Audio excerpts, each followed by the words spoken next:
Friends, welcome to my investor. यहाँ पर हम दोस्तों बात करेंगे VBL stock Varun beverages limited. सितंबर में इस कंपनी का स्टॉक स्प्लिट आया 2:5 में। उसके बाद ये स्टॉक अभी यहाँ पर 616 पर ट्रेड कर रहा है। आपको यहाँ पर एक चीज़ देखने को मिल रही है, वीकली टाइम फ्रेम के अकॉर्डिंग अगर आप इस प्राइस को देखोगे तो ये इस एक साल के अंदर यानी कि 2024 की शुरुआत से लेके अभी तक इस रेंज में ही ट्रेड कर रहा है। ये लगभग 20% का रिटर्न हमें यहाँ पर दिख रहा है। ये प्राइस पहले 1500-1600 के आसपास ट्रेड कर रहा था। अभी स्टॉक स्प्लिट होने के बाद से ये प्राइस अब यहाँ पर हमें दिख रहा है। लेकिन आप इस एक चीज़ को बारीकी से देखोगे तो ये रेंज जो है मूविंग एवरेज 50 के पास में आकर प्राइस कंसोलिडेट कर रहा है। ऐसी चीज़ हमें पहली बार देखने को नहीं मिल रही है। अगर आप इस चीज़ को दोबारा थोड़ा पहले जाकर देखोगे तो 2022 में ये प्राइस देखोगे तो यहाँ पर 125 के आसपास ट्रेड कर रहा है और मूविंग एवरेज 50 के पास में है।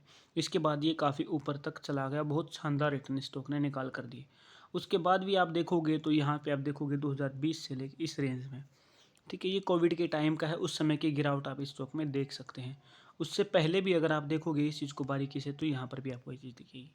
यानी कि मैं ये कहना चाहता हूँ कि जब ये प्राइस मूविंग एवरेज 50 के पास में आकर वीकली टाइम फ्रेम के अकॉर्डिंग इस तरीके से 4 से 6 महीने तक साइडवेज कंसोलिडेट करता है, उसके बाद ये बहुत ही अच्छे रिटर्न इन्वेस्टर को निकाल कर दे रहा है। ये चीज़ आप समझ गए होंगे।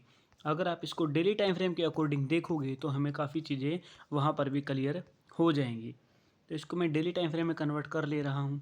तो मुझे यहाँ पर दिख रहा है कि जो प्राइस जैसा कि आपने देखा कि इस रेंज में है तो यहाँ पर भी हमें इसी रेंज के अंदर दिखेगा। लेकिन यहाँ पर हम मूविंग एवरेज 200 और मूविंग एवरेज 300 यूज़ करेंगे, ठीक है। तो हम यहाँ पर ये इंडिकेटर्स यूज़ कर रहे हैं। तो जैसे जैसे हम यहाँ पर मूविंग एवरेज 200 यूज़ कर रहे हैं तो हमें दिख रहा है कि पहले जो प्राइस था वो मूविंग एवरेज 200 से दूर था, लेकिन 50 के पास ट्रेड कर रहा था। लेकिन प्राइस उसको ब्रेकआउट करके यहाँ पर 200 को सपोर्ट की तरह यूज़ कर रहा है। यानी कि प्राइस की करेक्शन मैक्सिमम हो चुकी है। अब यहाँ से हमें अच्छे रिटर्न मिलने की संभावनाएं हैं। तब बात करें, अगर हमारी क्लोजिंग 657 इससे ऊपर मिल जाती है और नेक्स्ट कैंडल इस रेंज को ब्रेकआउट कर देती है, यानी कि कैंडल की क्लोजिंग तो 657 के ऊपर होनी चाहिए और ब्रेकआउट 678 का होना चाहिए, तो नए टारगेट हमें इस स्टॉक में देखने को मिलेंगे और ही बहुत शानदार मल्टी बैग रिटर्न स्टॉक से हमें मिलेंगे। ये स्टॉक फंडामेंटली बहुत ही स्ट्रॉन्ग है। Q2 के नंबर भी इस स्टॉक ने बहुत शानदार निकाल कर दिए हैं अपने previous year on year base पर, पिछले साल के Q2 के कंपैरिजन में। तो ये स्टॉक फंडामेंटली स्ट्रॉन्ग है। तो अगर आप लॉन्ग टर्म का इन्वेस्ट करने का सोचते हैं तो किसी भी पॉइंट पर बाई करना इसमें घाटे का सौदा नहीं रहेगा। इसने अपने इन्वेस्टर को मल्टी बैग रिटर्न निकाल कर ही दिए हैं। आप चाहे कितना ही स्टॉक का बैक टेस्ट कर लें, अगर आप इसको मंथली टाइम फ्रेम में कन्वर्ट करते हैं तो भी आपको इस जो स्टॉक है इसका चार्ट आपको दिख जाएगा कि कैसे रिटर्न स्टॉक ने निकाल कर दिए हैं। तो मुझे उम्मीद है ये वीडियो आपको पसंद आई है।